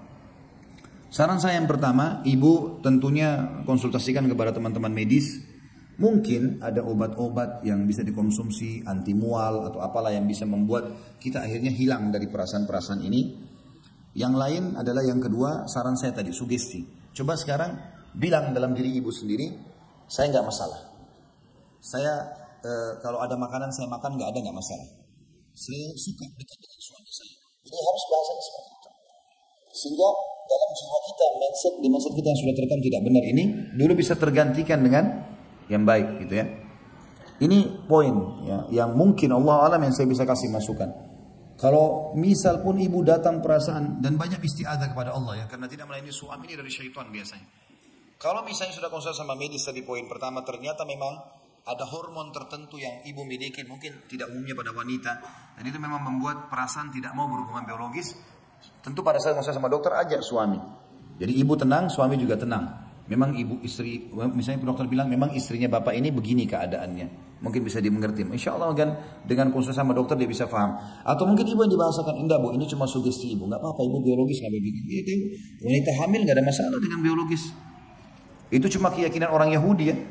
Makanya pernah di zaman Nabi SAW terjadi orang-orang Yahudi menyebarkan berita kalau wanita hamil tidak boleh digauli, dan kalau digauli anaknya bisa juling. Begitu keyakinan orang Yahudi di Madinah. Maka sampai ke telinga Nabi SAW, maka Nabi SAW mengatakan itu tidak benar. Dan boleh wanita hamil itu digauli, tidak ada masalah. Tidak akan berpengaruh sama sekali. Oh nanti keguguran, enggak akan keguguran. Kuasa Allah SWT itu, ya, tidak ada hubungannya sama sekali. Bagaimana bila seorang suami yang menggunakan uang kartu kredit atau KTK, tapi saya tidak pernah memakai uang itu, dan saya disuruh bayar utang-utang dia. Setelah saya bayar, dia menambah lagi utang ribanya. Akhirnya saya memutuskan untuk berpisah. Suami minta dibayar kalau dia harus berpisah, saya harus bayar dia 1/4 miliar. Saya bayarkan apa yang dia minta. Bagaimana dengan sikap saya? Saya selalu minta maaf, tapi dia tidak mau memaafkan. Saya ikhlas merawat ketiga anak saya karena beliau tidak menafkahi anak-anak. Ini sebenarnya masalahnya hampir sama ya, masalah sama. Karena dasarnya dari awal suaminya bukan orang yang beragama atau istrinya bukan orang yang beragama. Itu dulu poin. Makanya saya selalu wasiatkan, dan ini kalau bapak ibu sudah alamin, jangan kasih anak-anak lagi mengalami hal yang sama, kesian. Jadi mereka harus dapat pasangan yang beragama. Ciri-cirinya itu ibu-ibu kalau mau cari anak mantu yang baik, kalau azan lihat di masjid tuh yang di saf-saf pertama itu. Itu orang-orang yang baik tuh. Azan memenuhi haknya Allah. Dia selalu di situ baca Al-Quran ya. Orang-orang yang agamis ketahuan didengar oleh tetangga-tetangganya orang ini baik, itu yang kita jadikan anak mantu. Begitu pula laki-laki, mau nikah anak kita laki-laki, nikah dengan wanita-wanita yang sudah hadir di majelis ilmu, pakai hijab syar'i, keluarganya baik, itu yang harus ya. Itu dulu poin. Kalau bahasan ini adalah kita mau tahu dulu, ibu ini sebenarnya membayarkan utang suaminya dari uang suami atau ibu yang disuruh bayar pakai uang ibu. Kalau utang uang suami dia suruh bayar, bayar saja, nggak ada masalah. Dia titipin, ini bayarin ya utang saya di sana, aja bayarin, nggak ada masalah. Walaupun itu adalah masalah riba, karena kan dia membayar, dia menyelesaikan. Masalah dia buka pintu riba, baru nasihatin. Kalau itu nggak boleh, ya, nggak boleh. Sampaikan, kirimkan kepada dia ceramah-ceramah tentang masalah riba. Kumpulkan artikel-artikel yang jelas, letakkan di meja kerjanya, biar dia ini ya, maaf ya, saya bukan menyinggung, tapi coba baca. Siapa tahu bisa menambah wacana. Saya bukan menggurui ya. Insya Allah kalau santun suami bisa terima kok. Kalau kita lempar nih baca masalah riba haram tuh, masuk neraka kalau kau nggak mau dengar. Nah lain. Ini sama tadi di awal saya bilang menantang ini. Ya. Suaminya pasti spontan nolak. Tapi kalau taruh santun di atas meja kerjanya ini ya, saya dapat artikel, siapa tahu berguna. Ini masalah riba loh. Saya khawatir saja jangan sampai kita sekeluarga ada masalah. Saya nggak guruin ya. Mau dibaca, alhamdulillah, nggak dibaca juga nggak masalah. Contoh, kalau ini maksud sini ibu disuruh baca bayar pakai uangnya, ibu punya hak untuk tidak bayar. Jangan mau dipaksa, nggak apa-apa. Saya punya utang sekian, kamu harus bayar pakai uangmu. Oh nggak ada urusannya, gimana cara? Kecuali memang uang dititip. Ibu nggak punya kewajiban untuk itu, dan ibu tidak usah kerjakan yang bukan kewajiban. Biar dia mau marah, terserah dia mau marah, nggak ada masalah. Kan bukan kewajiban saya, yang utang kan kamu. Baik, kamu kan juga makan. Enggak, saya nggak makan. Kan tadi dikatakan saya nggak makan kan? Saya nggak ambil hari itu. Kalaupun misalnya dia berutang sama orang, kemudian utang itu dipakai beliin rumah, pakai beliin segala, memang kewajiban dia. Bukan kewajiban ibu, dia kan harus siapin nafkah. Ibu nggak harus bayar. Dan ini unik juga ini. Pada saat mau cerai, suaminya minta dibayar 1/4 miliar. Ini suami bagaimana model pikirannya? Saya bingung gitu ya. Semoga Allah kasih hidayah. Saya nggak boleh sama sekali. Malu laki-laki minta uang sama istri itu. Mana wibawahnya? Nggak boleh sama sekali teman-teman sekalian. Jangan pernah ucapin pada istri, berikan saya uang. Aib besar itu. Nggak boleh, kita yang disuruh nafkahi mereka. Dan tidak ada laki-laki yang dibiayai sama istrinya kecuali akan terhina depan istrinya. Itu nggak bisa. Biar istri kita orang kaya, kita mampu, kita cuma pas-pasan, tetap, maaf ya, nafkah dari saya. Makan hasil keringat saya, punya harga diri. Kalau istri yang mengatakan, baiklah, tapi mungkin saya beli makanan juga, silakan beli, tapi nafkah dari saya. Saya cuma mampu beli nasi uduk 1 bungkus, makan, itu nafkah saya. Gak apa-apa, jadi punya harga diri. Istrinya juga segan sama dia kan. Kalau ini seperti ini bahaya sekali, ngancam-ngancam segala macam ini. Allahu alam. Dan ini saran saya adalah sama tadi ya. Poin yang pertama, kalau itu uang dari suami, bayarkan utangnya. Kalau itu uang ibu disuruh bayar utang dia, jangan bayar. Itu haknya ibu. Itu yang pertama. Yang kedua, kalau kasus sudah seperti ini, apalagi sudah bicara masalah pisah, maka selalu saya katakan istikharah lah. Salat 2 rakaat, minta petunjuk kepada Allah Subhanahu wa taala agar Allah berikan jawaban. Ini dipertahankan atau tidak? Kalau yang lain sudah nggak ada lagi jawabannya. Banyak sekali, masya Allah ini. Bolehkah membaca atau membuka HP suami tanpa seizinnya? Tidak boleh. Jangan ambil tugasnya malaikat. Untuk apa? Hah? Pusing-pusingin diri untuk apa ibu-ibu? Nggak usah. Nggak perlu penasaran. Nggak perlu. Dalam Islam tidak ada kata-kata penasaran. Nggak perlu. Kalau kemungkaran kelihatan depan mata, kita lihat dia jalan sama perempuan bukan mahramnya, nah itu kita wajib ingkar mungkar. Kalau nggak kelihatan, bukan urusan kita, jangan korek ini. Sibukkan diri dengan ibadah. Tidak ada waktu Bapak Ibu sekalian. Ada waktu kita ini untuk ngurus. Bayangkan tersitanya waktu kita kalau kita sibuk mengetahui apa yang pasangan kita lakukan 24 jam. Nggak ada yang kita bisa lakukan, tidak ada produktivitas yang bisa kita lakukan. Tidak ada sesuatu yang kita bisa buat. Saya kalau mau tahu istri saya buat apa 24 jam, saya nggak akan bisa ngajar. Karena saya akan sibuk. WA-nya dikirim ke siapa? Dia ngomong sama siapa? Ini nggak ada. Allah yang ciptakan dia mengawasi saya sama istri saya. Saya nggak periksa HP kamu ya. Allah ada, hati-hati. Sebagaimana saya tidak mau juga HP saya diperiksa. Kita saling percaya, selesai. Kalau kelihatan kemungkaran depan mata baru kita luruskan. Kalau enggak. Saya nggak mau pusing. Dan ibu bapak sekalian juga jangan pusing. Nggak usah. Ada malaikat tidak pernah tidur 24 jam. Catat kebaikan, catat keburukan. Yang di langit hukum. Bukan kita. Nggak usah sibukkan diri dengan itu. Dan ingat, kalau kita baik, Allah juga buat pasangan kita baik. Kalau kita buruk, Allah buat pasangan kita buruk. Kan sabda Nabi SAW jelas. Kata Nabi SAW, kalau berbaktilah pada kedua orang tua kalian, Allah akan karuniakan kalian anak-anak yang berbakti dengan kalian. Jaga kehormatan, kesucian, kemaluan kalian. Jangan selingkuh. Allah akan jaga juga kesucian pasangan kalian. Allah jaga dengan hikmahnya. Maka kita harus muhasabah mulai dari kita. Sama dengan kasus pemimpin yang zalim. Dalam bahasan kepemimpinan kan gitu. Kalau kita masyarakat baik, Allah kasih pemimpin yang baik. Tolak ukurnya itu kata ulama. Kalau pemimpinnya buruk, berarti ada masalah dengan kita sebagai masyarakat. Kita yang jadi masalah. Muhasabahnya di situ. Kita muhasabah dari kita sendiri. Allahu alam. Jadi saran saya nggak usah, Bu. Mau kata penasaran kah, mau cari tahu kah, nggak usah. Kalau depan mata kita begitu. Sama juga saya sarankan ibu-ibu kalau mau tenang hidup, nggak usah kalau suaminya datang nggak cerita apa-apa, nggak usah bilang, kok kamu nggak cerita apa-apa, ada apa sih? Nggak perlu. Dia cerita kita dengar, nggak cerita ya sudah. Banyak kegiatan yang lain kan. Bisa baca buku, bisa segala macam. Kita ceritakan ke dia. Anak-anak begini, tadi ada tamu, tadi ada begini. Nah, sebatas itu. Maka hidup akan tenang. Memang yang merumutkan masalah kehidupan kita ini karena begitu terlalu banyak mencampuri hal-hal yang berhubungan dengan pasangan yang memang tidak ada hubungannya sama kita sama sekali. Allahu a'lam bishawab. Sampai sini saya Bapak Ibu sekalian karena sudah jam 11 lewat dan saya harus mengantar ayah saya ke bandara. Beliau lagi datang kebetulan dari Makassar. Dan sebelum saya tutup juga tentu saya harap teman-teman jangan terlalu mudah menyebarkan informasi kalau belum memastikan ya. Kemarin saya ditanya sama teman-teman tim, Ustadz memang ibunya Ustadz meninggal gitu kan. Ada banyak tersebar di WA, ibunya Ustadz Khalid Basalamah meninggal. Ibu saya meninggal tahun 1979. Saya masih 4 tahun. Sudah lama meninggal. Saya bilang sama teman-teman tim, kok ibu saya sudah meninggal lama baru sekarang mau ditahu ya. Ayah saya alhamdulillah menikah lagi, ada pasangan beliau dan ibu saya anggap ibu saya dan ada beliau di Jakarta dan akan berangkat hari ini ke Makassar. Jadi nggak ada. Tapi sudah diekspos di mana-mana.